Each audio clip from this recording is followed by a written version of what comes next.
Programa 8. Las revoluciones que marcaron la segunda mitad del siglo XVIII y la primera del XIX. Panorama del periodo. Durante la segunda mitad del siglo XVIII y la primera del XIX iniciaron cambios políticos, económicos, sociales y culturales, cuyas consecuencias llegan hasta la actualidad. En este programa haremos un recorrido por estos procesos históricos. Les recomiendo que tomen nota de lo que ha permanecido desde este periodo hasta nuestro presente, pues lo necesitarán más adelante. ¿Me acompañan? En la actualidad, los mares y océanos son espacios en los que desarrollamos diferentes actividades. Aprovechamos sus recursos, aprendemos de ellos, los utilizamos para mantener contacto y comunicación con otras naciones o los disfrutamos como lugares de recreación. De acuerdo con lo que han aprendido hasta ahora, ¿creen que esto siempre ha sido así? Los invito a ver lo que sucedía en el periodo histórico que van a estudiar durante este bloque.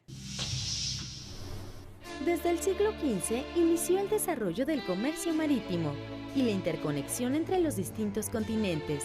La principal actividad fue el comercio, y naciones como España, Portugal, Inglaterra y los Países Bajos se consolidaron como las grandes potencias marítimas del periodo.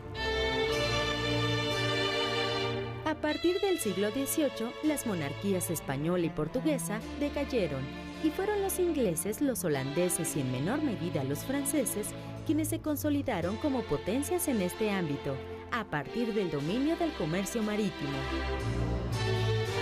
En tierra, el surgimiento de puertos favoreció el desarrollo de las ciudades en las costas de América, África y Asia, así como la consolidación de las europeas. El comercio activó también el intercambio cultural. La forma en que se llevaban a cabo las transacciones comerciales comenzó a cambiar en la primera mitad del siglo XIX. Durante el siglo XVIII, exportar más que importar era la regla de oro, y para lograrlo se ponían restricciones a la compra de productos extranjeros, como el pago de altos impuestos. Sin embargo, desde finales del siglo XVIII y principios del XIX, el liberalismo económico fue ganando terreno. Recuerden que esta corriente de pensamiento luchaba por limitar el poder del Estado sobre los ingresos del comercio y buscaba la libre circulación de personas, capitales y bienes. Piensen en alguna característica del liberalismo económico que siga vigente. Tomen en cuenta lo aprendido en el curso de Geografía de México y del mundo para formular su respuesta. Este periodo histórico también se caracterizó por un importante cambio en la forma de concebir la realidad que tuvo consecuencias en la vida política de diferentes naciones. Por ejemplo, ¿saben cuál fue la primera constitución de la Edad Moderna y qué relación tiene con la nuestra? En el ámbito político, la Revolución Inglesa, sucedida durante el siglo XVII, propició que se ampliara la participación política de los diferentes grupos sociales en las decisiones de gobierno. Una de las consecuencias más importantes de esta revolución fue la redacción de una constitución. En ella se definió una nueva forma de gobierno, la monarquía parlamentaria, la cual limitó el poder del rey. Con el tiempo y a partir de las transformaciones políticas de este periodo, las diferentes naciones fueron redactando sus propias constituciones y definiendo cuáles eran los derechos y las obligaciones de sus ciudadanos.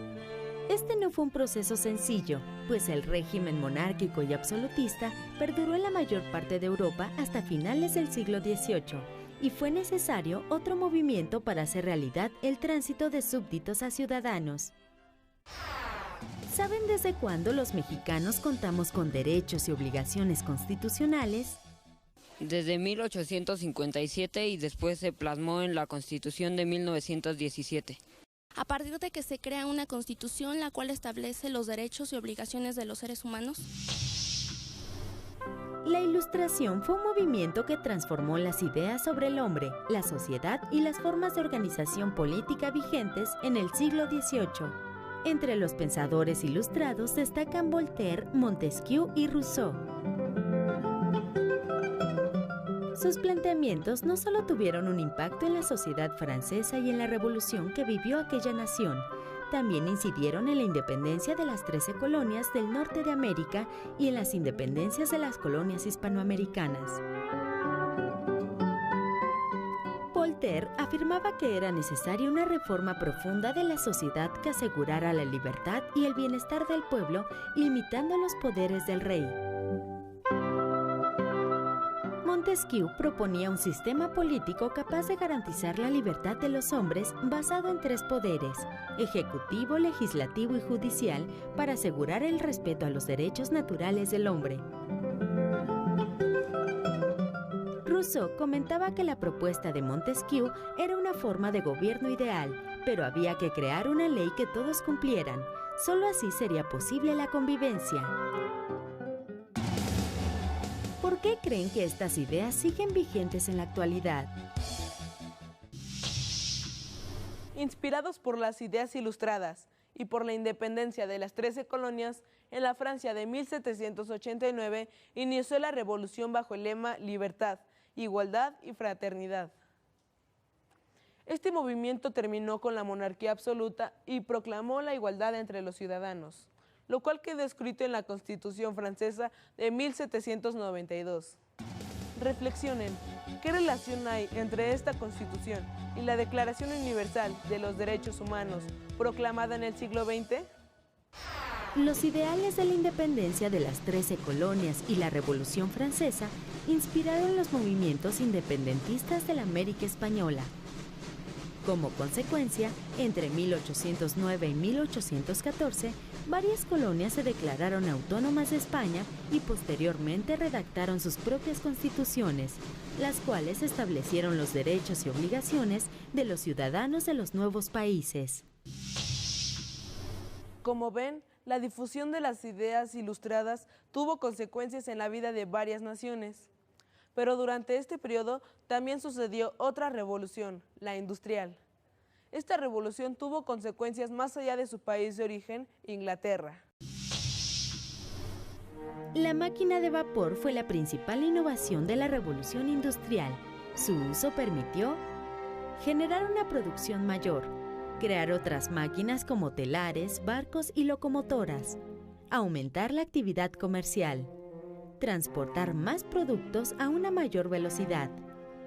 La revolución industrial también produjo transformaciones sociales, entre las que destacan una nueva organización del trabajo que dio lugar a fuertes diferencias sociales.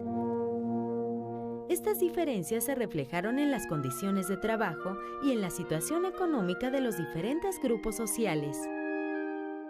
Este es un panorama general de lo que estudiarán en el segundo bloque de su curso de historia.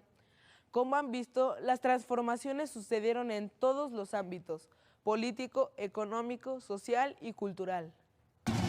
¿Cómo se relaciona este periodo histórico con nuestro presente?